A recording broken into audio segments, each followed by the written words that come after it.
Só Jesus salva era o que a gente escutava alguns anos atrás, né? Então, há um tempo atrás, eu falando em 2 igrejas sobre a reforma protestante, eu falei, Tetzel, né, como bom vendedor de produto religioso, ele dizia que para cada moeda que caía no cofre, né, era uma alma que subia do purgatório ao céu. E aí ele tanto a igreja podia salvar o cara daqui que está vivo com a decisão que ele tomava, como podia salvar até o cara que já estava morto. O tamanho era o poder da igreja, né? E aí eu falei, Tetzel hoje em dia ele ia falir, porque nem os crentes querem saber do céu, quanto mais os que não são crentes, né? Ele ia querer vender alguma coisa lá no céu, o pessoal assim, tem um puxadinho aqui embaixo, eu estou preferindo aqui, né? Até porque eu quero o melhor dessa terra.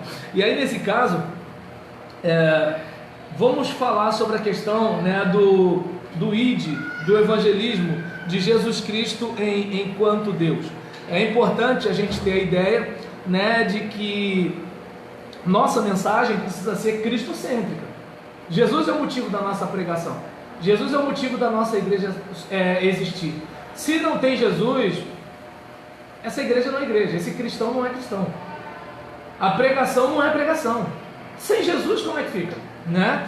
E aí nisso, eu não sei quem escrevia isso, mas lembra que tinha uma pessoa que vivia escrevendo que só Jesus expulsa o demônio das pessoas?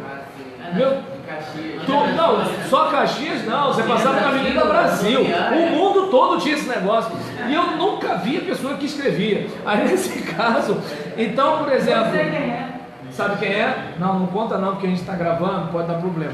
Aí nesse caso, em relação a isso, gente, aí em relação a isso, sua missão hoje é só pegar água para mim por causa da concorrência. E aí, Jesus Cristo é Deus, né? E é interessante a gente observar, né, que evangelizar é tornar conhecida a divindade de Jesus Cristo. Ele é o verbo que se fez carne e habitou entre nós.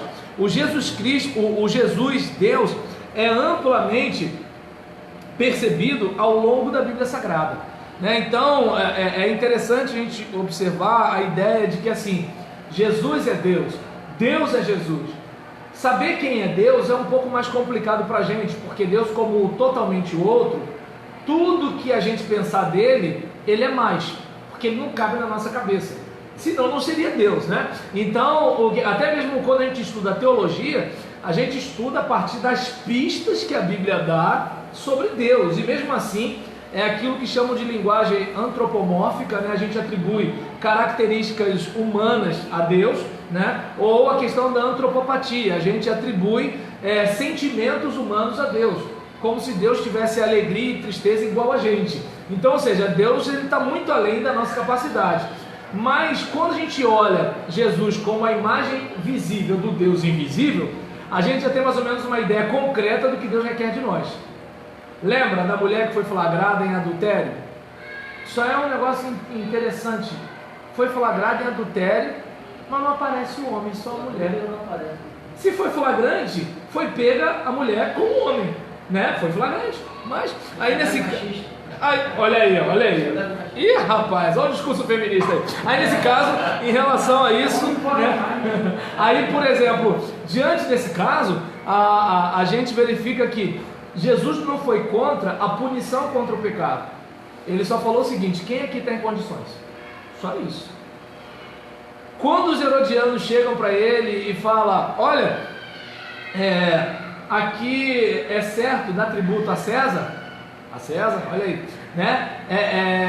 É justo isso? Olha, dá a César o que é de César, dá a Deus o que é de Deus. A gente sabe que o que essas pessoas queriam era uma pegadinha.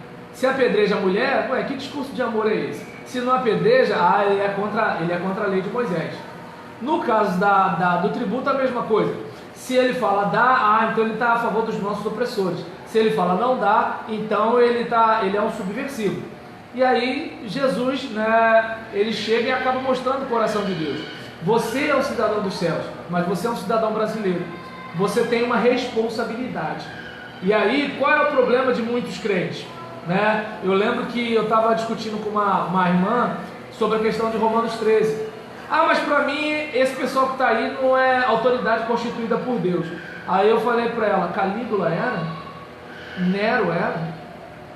Se você olhar para os imperadores, e Paulo fala para respeitar esse pessoal, dizendo que eles eram o que a gente chamaria hoje de diáconos, né, de acordo com o grego, servos. Talvez eles não saibam, como Ciro não sabia, como Nabucodonosor não sabia. E assim, eu quando eu falo isso, eu não me refiro a uma defesa ao presidente Bolsonaro. Eu falei isso em relação à presidente Dilma. Só não chamava de presidenta porque eu nunca chamei nenhuma menina de estudanta. Mas agora, diante dessa situação, eu entendo o seguinte: precisamos respeitar as autoridades, sim. Se elas merecem ou não, isso é problema delas. Honra teu pai e tua mãe. Se ele é cachaceiro, se ela é prostituta, não te interessa. Honra teu pai e tua mãe. Marido, ame sua esposa. E não é aquele amor do baby doll vermelho, é o amor decisão, é o amor sacrifício. Não interessa se ela, por exemplo, compra perfume com Felipe, ou se ela está sem tomar banho há 3 dias. Ame sua esposa. Mulher, respeite o seu marido, para não falar submisso, porque dá confusão isso daí. Mas respeite o seu marido. Não interessa se ele é um marido legal ou se ele é um cara de pau. Porque o trato nunca foi entre você e os outros, sempre foi entre você e Deus. Até porque se o teu inimigo tiver fome, dá-lhe de comer. Ou seja, não é para dar ao inimigo o que ele merece, é para dar ao inimigo aquilo que tem a ver com a sua natureza. Ou você vai morder o cachorro porque ele te mordeu. Um dia eu perguntei isso, teve um pessoal que falou assim: ele fez isso, professor. Quebrou a minha retórica, mas na maioria dos lugares as pessoas não fazem isso, né? Então, evangelizar tem a ver com falar sobre esse Jesus, que não apenas ele é o Salvador da nossa alma, mas ele também é o Senhor da nossa vida. Esse Jesus, né, que, sem problema, esse Jesus, ele é aquele que mostra pra gente o caminho, enquanto ele é o caminho, né? Esse é o Jesus que conta pra gente a verdade, enquanto ele também é verdade. Esse é o Jesus que nos dá a vida, enquanto ele também é a vida. Então, Jesus não é uma ideia, Jesus é uma pessoa. A nossa verdade não é uma abstração, a nossa verdade é alguém. Então, o que acontece? Não adianta eu saber um monte de coisa sobre Jesus e não conhecer o seu braço, não ter a preocupação de ofender sua santidade, em entristecer seu coração. Então, assim, e quando você faz isso, você se torna uma pessoa melhor. Por quê? Porque você não trata as pessoas pelo que elas merecem. Você trata as pessoas pela natureza que você recebeu de Deus. Até porque tratar as pessoas pelo que elas merecem não precisa ser cristão, né, gente? Qualquer pessoa faz isso, né? Aquele cara de moto doido que entra na frente da gente assim, se você chega, para, buzina, faz assim para ele, ele vai ser legal contigo. Entende? Eu falei o doido, filho.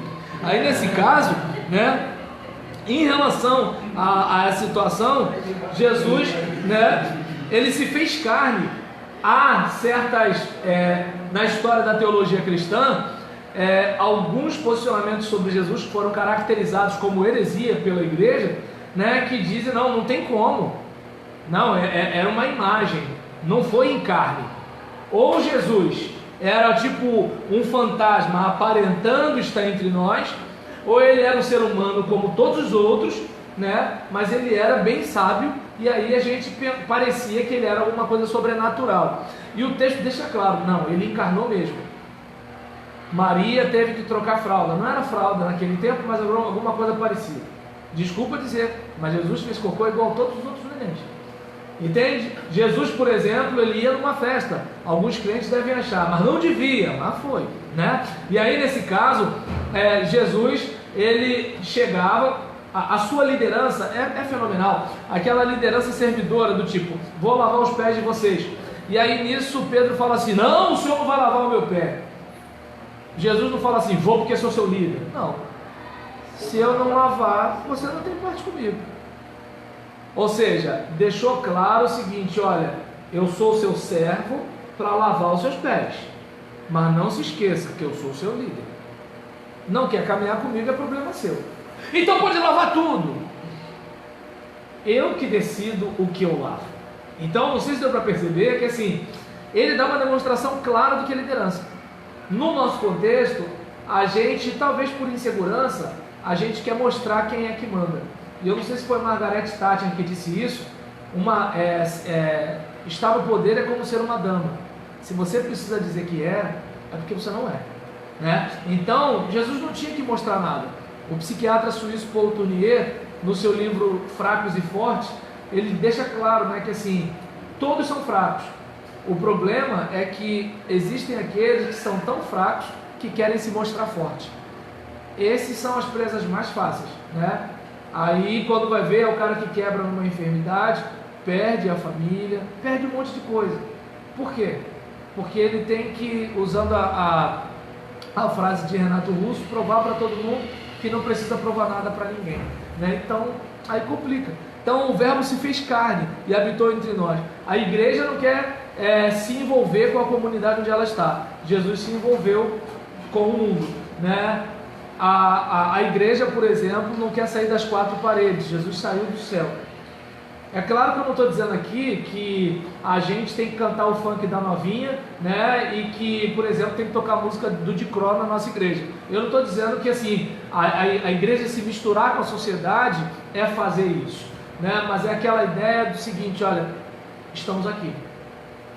Quanta gente que está morrendo está numa capela de hospital e a única coisa que poderia acontecer é botar a mão no ombro da pessoa e falar assim: olha, eu estou aqui em nome da igreja tal, vim aqui só para ficar do seu lado. Ah, pastor, desculpa, mas é porque assim, isso aqui minha família não é crente, então não, eu não vim aqui para falar. Porque tem gente que fica sentido, né? Porque não recebeu oportunidade para falar no enterro. Meu Deus! Sem comentários. E aí o que acontece? Eu estou aqui para estar do seu lado. Está dando para entender? Fazer igual os amigos de Jó, enquanto estavam calados. Depois que abriram a boca, eu já não sei se era amigo não. Mas nesse caso, mas pelo menos estava lá, né? É igual a mulher de Jó, falou um monte de coisa, mas estava com ele, né? Não vamos falar tão mal dessa gente. E aí nisso, a grande demonstração do amor de Deus reside no mistério da encarnação. Não há evangelização sem essa notícia maravilhosa, né? Deus se fez carne e veio morar conosco. Deus, embora santo, se fez um de nós. O nascimento de Jesus foi um marco divisor na história, né? Então, Deus passa a viver conosco. E aí a gente tem a situação de João Batista, né, que desempenha um papel bastante interessante, que naquele instante, né, ele era uma pessoa bastante firme, bastante contundente, e é algo fantástico, né, porque era uma igreja grande num deserto, e Jesus como membro. O cara era top, né? Mas na linguagem, na mentalidade pós-moderna dos crentes de hoje, ele devia dar com algum pecado, né? Porque ele morreu com a cabeça decepada. E na cabeça de hoje, né? Pastor bem-sucedido é o que faz 30 anos, 40 anos de ministério. Sabe lá Deus as custas do que, se ele pode se olhar no espelho para isso. Mas na mentalidade de hoje, isso é ministério bem-sucedido. Ministério bem-sucedido é aquela igreja que tinha 50 membros e agora tem 2.500. E não necessariamente o que se foi deixado para lá para essa igreja crescer. Por exemplo, a igreja na sua expansão, né, continental, no contexto romanista, o que ela fez? Ela abrangeu vários países, mas em compensação, mentalidades nórdicas, né, espiritualidade, religiosidade, de tudo quanto era tipo, foi incorporada.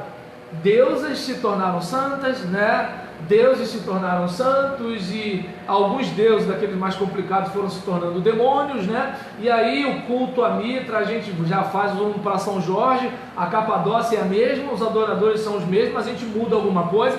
Então o que acontece? Pô, legal, cresceu, mas deu um pouco de dor de cabeça depois. Quantos cristãos não foram mortos, né, por causa de querer voltar, resgatar a igreja dos primeiros dias? Então é importante pensar um negócio desse, né? Então João Batista hoje não seria visto como um cara bem sucedido. A igreja dele crescia, mas ele não estava preocupado com isso. Tanto que aí quando veio, né, um visitante ilustre, ele falou: para de beliscar a mulher do teu irmão, deixa sem vergonha. Será que nós falaríamos isso para uma autoridade que chegasse nos nossos cultos? Ou daríamos o púlpito para elas pregarem mesmo que elas não fossem crentes? Enquanto a gente não dá oportunidade para o irmãozinho ali que está um tempão esperando a oportunidade para pregar. Então eu não sei se dá para perceber, né? Muita gente já deve ter ficado mordida comigo. Pastor fulano de tal está aqui. A única coisa que eu vou fazer é chamá-lo para vir aqui à frente, que já é uma propaganda para ele, para receber oração. Oração. Porque aqui é lugar de pregar a palavra de Deus. Então, eu não sei se dá para perceber.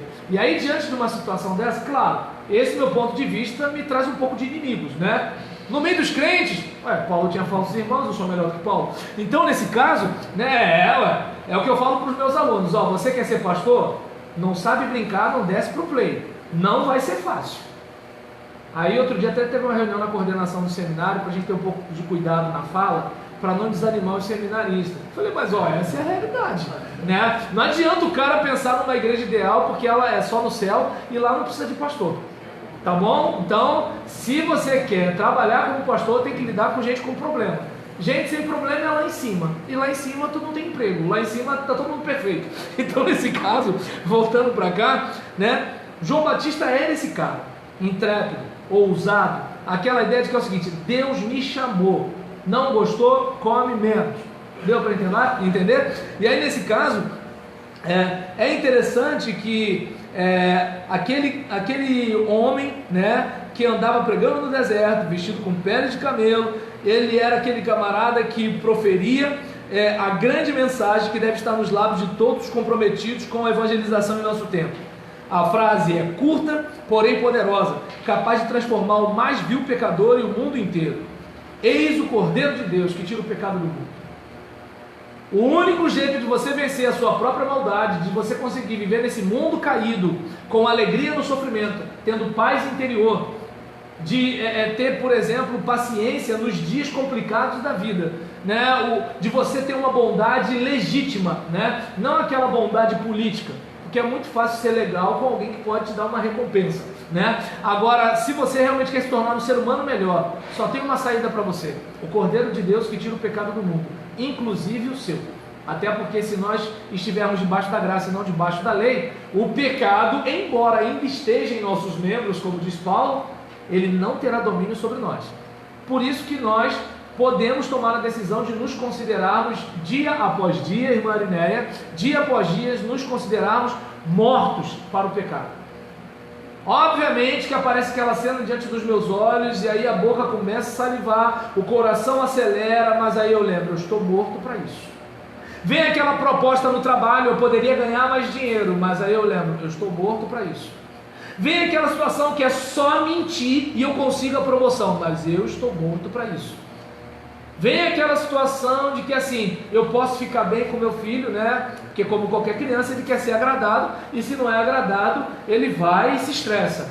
Tá legal, mas eu tenho um compromisso com o seu futuro, então eu estou morto a fazer com que o meu pecado de querer ser queridinho do meu filho me faça prejudicar a sua personalidade, né? Então eu não sei se dá pra gente perceber que é muito importante a gente ter isso em mente. E aí, deixa eu ver, continuando aqui, deixa eu ver, o ministério de Cristo, a vida, né, a vinda de Cristo ao mundo teve um claro propósito: entregar a sua vida pela humanidade. Então o Filho do Homem veio buscar e salvar aqueles que se havia perdido. Ele veio tão somente para isso. E aí você lembra, né, daquela parte em que Jesus viu aquelas pessoas e teve compaixão delas, porque estavam como ovelhas sem pastor. E ele fala o quê? Rogai ao Senhor da Seara. Por quê? Porque olha, os campos estão brancos. Aí é interessante que as pessoas falam assim: ah, mas ninguém quer Jesus mais não. Quer. Talvez eles não acreditem que os crentes tenham Jesus. Talvez eles não acreditem que na nossa igreja tem muita gente que tem a tal da vida plena e abundante. Talvez ele não acredite, né, que o evangelho que eu estou pregando me transformou. Olha quanta coisa a gente vê nossos pastores fazendo por aí no campo brasileiro. Uma delas é entre eles mesmos, de treta na internet, né? Então, nesse caso, né, e pode até parecer feio o termo que eu estou usando, né, treta de pastor na internet, mas é isso que eles estão fazendo. E detalhe, com torcida, olha o relógio aí, e é isso, com torcida, né, para dizer, né, assim, vai lá, dá jab, direto, isso aí, dá uma voadora, rabo de arraia, olha lá, fulano de tal arrasou com o Beltrano de tal, pá, não sei quantas visualizações. A coisa está desse jeito, entende? E enquanto isso, gente indo para o inferno. Então é um tipo de situação que não se dá para perceber. Talvez, do jeito que eu estou falando, os que me conhecem não, mas vocês que estão me conhecendo hoje, poxa, mas esse pastor é pessimista, né? Não, eu estou vendo as coisas como elas são. E é por isso que nós estamos nos preparando, para a gente transformar o que está acontecendo. A gente precisa lutar para que a igreja seja aquilo que Jesus planejou, e não o que alguns religiosos estão fazendo com ela. Seja por que meio for. Alguns estão querendo mudar a igreja para o seu crescimento numérico. Alguns estão querendo mudar a igreja para enriquecimento pessoal. Alguns estão querendo mudar a igreja porque elas são famílias tradicionais da igreja. Alguns querem mudar a igreja porque eles pagam e eles querem ter um atendimento de sócio majoritário como cliente VIP. Eu não sei a motivação de cada um, mas a igreja existe como coluna e firmeza da verdade, como corpo de Cristo, como comunidade do reino. Ela está nessa terra para ser sal e luz e ir onde Jesus iria. Então, isso é importante para nós. E aí, correndo aqui, né, a importância do amor pelos perdidos. Se Deus é amor, como é que a gente não tem amor pelas pessoas que Deus ama? Né? Então, é importante a gente pensar na questão, né, de que assim, raciocina comigo, né, a gente, por exemplo, quantas vezes não para pensar sobre a importância, né, só uns 15 minutinhos, tá, gente? Tá? Aí nesse caso, a gente às vezes não para pensar sobre a importância de dar continuidade ao que ele começou. Lembra quando eu falei aqui agora há pouco? Eu tenho a minha opinião, eu tenho o meu ponto de vista, e na hora que um irmão me procura no gabinete pastoral, eu quero dizer o que eu penso, mas eu não estou aqui para falar a minha voz, eu sou um porta-voz. Então eu tenho que falar aquilo que ele falou. Claro que a gente vai fazer a devida adequação, salvas as devidas proporções. Por exemplo, Paulo fala para Tito ensinar os escravos que não sejam respondões. Hoje a gente sabe que a escravatura é um negócio que não cabe, mas não tinha como Paulo e seus leitores originais conceberem uma sociedade diferente, porque eles eram homens do seu tempo. Então a gente tem que discernir o que é a cultura da época e o que são os valores cristãos. Porque Paulo, quando orienta Filemão a tratar Onésimo, o tratamento que ele fala para Onésimo receber é um tratamento que muitos patrões não dão para os empregados hoje com o CLT. Então, a questão não é o sistema, a questão é a virtude da pessoa como ser humano, né? Essa é a questão. E aí, nisso, Jesus estava fazendo aquele trabalho de reconciliar consigo o mundo. E para isso nos chamou para sermos embaixadores. E a cruz, né?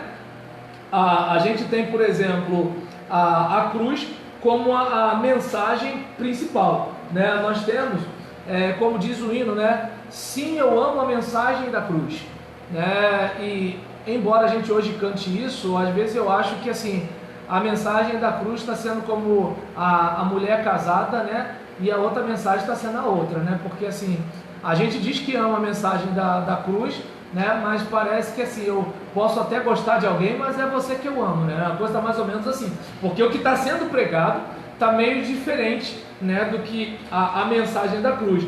E a gente precisa lembrar, né, de que não haverá mensagem de salvação sem a cruz de Cristo. A gente tem que contar a velha história, ninguém é perfeito, somos pecadores, herdamos a morte, Cristo morreu por nós para nos dar. Não é a gente que faz alguma coisa, é Ele que dá, nos dá a vida eterna, que é presente, dom gratuito. E aquele que invocar o nome do Senhor será salvo, ou seja, tem a ver com a decisão do indivíduo. É aquele caso, olha, a vida eterna é um presente, você recebe, você não tem mérito nenhum, mas é você quem estende a mão. Se você não quiser, não, muito obrigado, você não recebe, é contigo mesmo. E aí nisso, a eternidade é coisa muito séria. Logo deve ser tratada como tal pelos proclamadores da palavra do Senhor. É importante lembrar, aquela audiência diante de você está às portas do inferno. Você não sabe quem é salvo na sua igreja, então você tem que pregar sempre com aquele desespero. Essa gente que está aqui não pode ir para o inferno. Claro, John Wesley teve problema por causa desse pensamento, né? Porque ele quis pregar mensagem de conversão em igreja anglicana. Na igreja anglicana todo mundo é crente. Os filhos, netos, bisnetos da Rainha Elizabeth, quer dizer, o filho, né? Netos, bisnetos da Rainha Elizabeth, é tudo cristão já. John Wesley hoje ia pregar salvação para esse pessoal. Então eles ficaram proibidos de pregar em alguns lugares. E aí, lembra daquela questão, né, da caixa de isopor com a chupeta, né? Ou no meu caso, eu dando nó em pingo d'água para levar lá em casa, é leite e a internet. Mas se ficar sem internet, ele reclama mais, né? Exatamente. Eu atrasei a internet, né? A Oi cortou o sinal. Como é que eu descobri? Não foi por minha causa, foi ele. Ele começou a reclamar lá, né? E aí nisso eu disse, o que houve? Mas tá ligado. Aí eu soube o que era, ou seja, ele protesta mais com falta de internet do que com falta de luz. E aí nesse caso, a eternidade é uma coisa muito séria. E a gente tem que fazer de tudo. E o Wesley fez de tudo. Tá legal. O anglicanismo não aceita não? Importa obedecer antes a Deus do que aos homens. Vamos criar um método. E vamos continuar pregando. E não sei se a frase é dele, né? Mas eu vi alguém citando, né, na internet, que ele disse isso: a minha paróquia é o mundo. É isso mesmo? Bem, temos um metodista falando. Então, aí se ele está errado, aí a culpa é dele, tá, gente? Ah, não, é que não. Eu sou batista, eu posso errar quanto à origem dele. Agora ele errar, aí é outra coisa. Então, mas quem está ouvindo te conhece, hein? Aí nesse caso, em relação à mensagem da cruz, né, a importância, né, da salvação, da ressurreição de Cristo como primícia daqueles que dormem, né? Então a morte não venceu a vida, que é Cristo o Senhor. Foi essa vitória que levou Paulo a escrever sobre o grande milagre da ressurreição. Como está escrito, tragada foi a morte pela vitória. É interessante, né? Jesus matou a morte. Vai chegar o dia que a morte também vai morrer. E a gente vai poder debochar dela. É a morte. Você me fez chorar. Você levou minha mãe, levou minha irmã, levou meu tio, levou minha avó, levou gente que eu amava, gente da minha igreja. Você levou muitos jovens, como aqueles jovens que foram chacinados lá em Costa Barro, confundidos com marginais, embora a cor do carro foi diferente, né? Eu era pastor de parentes deles, eu estava lá nesse dia, e eu vi um que chegava a estar fizeram uma plástica na cara do cara, porque estava deformado por causa dos tiros, né? E aí o que acontece? Você olha para uma situação dessa, morte, você me fez chorar por causa disso, mas vai chegar o dia que eu que vou debochar de você, morte. Cadê, morte, a sua vitória? Cadê, morte, o seu aguilhão? Né? E gente, é interessante, numa hora dessa, né, não tem como, né, as pessoas não ficarem empolgadas de saber o seguinte: esse flagelo um dia vai ser flagelado. E aí, só que pregar sobre ressurreição hoje, o pessoal está querendo um ar-condicionado, o pessoal está querendo um carro zero, né? O pessoal está querendo cirurgia plástica. Que isso? É verdade. Eu não estou dizendo que é errado nada disso, eu só estou dizendo que não é a nossa prioridade. Esse é o caso. Você pode ter isso tudo e ir para o inferno. O que adianta? Você prospera, é empresário, tem 2 carros, 2 casas, 2 geladeiras, durante um espaço de 40 anos de vida adulta, e vai para o inferno, passar uma eternidade longe de Deus. O que adiantou? Louco, esta noite pedirão a tua alma. O que tu tens? Para quem será? Né? E se morrer novo, a mulher ainda casa de novo.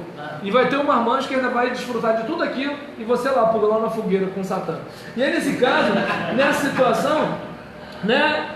Gente, desculpa, eu brinquei com uma coisa séria, né? Mas assim, a importância, né, de o batismo, né, de pregarmos a conversão das pessoas, né, de estarmos pregando o evangelho a todos os povos, e que a gente, né, possa estar pensando com carinho nisso, né? Então, a respeito desse assunto, de um modo bastante resumido, a gente vai falar sobre a importância do poder para testemunhar.